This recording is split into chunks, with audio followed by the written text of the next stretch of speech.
అధ్యక్ష, deputy CM గారు మేము కొత్తగా రాజకీయాల్లోకి వచ్చినప్పుడు అందరు చెప్పారు ఆయన అన్ని కూడా మానవీయ కోణంతో చూస్తాడు, చాలా మంచి మనసు అని చెప్పేసి. అధ్యక్ష, డిప్యూటీ సీఎం గారి మీద గౌరవంతో చెప్తా ఉన్నాను, ఇవాళ ఒపీనియన్ పోయింది.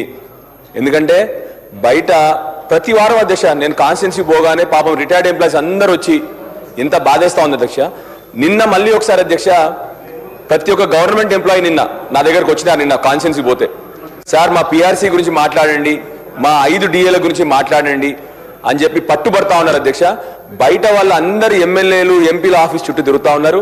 దయచేసి డిప్యూటీ సీఎం గారిని మళ్ళీ రిక్వెస్ట్ చేస్తా ఉన్నాను, మీరు పెద్ద మనసుతో ఇప్పుడే హరీష్ గారు అడిగినట్టు స్ట్రైట్ గా జవాబు చెప్పండి.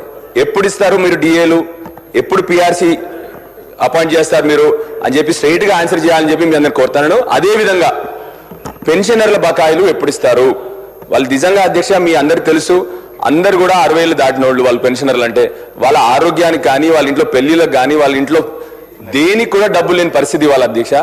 దయచేసి అన్ని సంవత్సరాలు వాళ్ళు కష్టపడి కాపాడుకున్న వాళ్ళ డబ్బుల్ని మేము ఇవ్వమని చెప్తా ఉన్నాం తప్ప ఏదో గొంతమ్మ కోరికలు వాళ్ళకి కోరట్లేదు.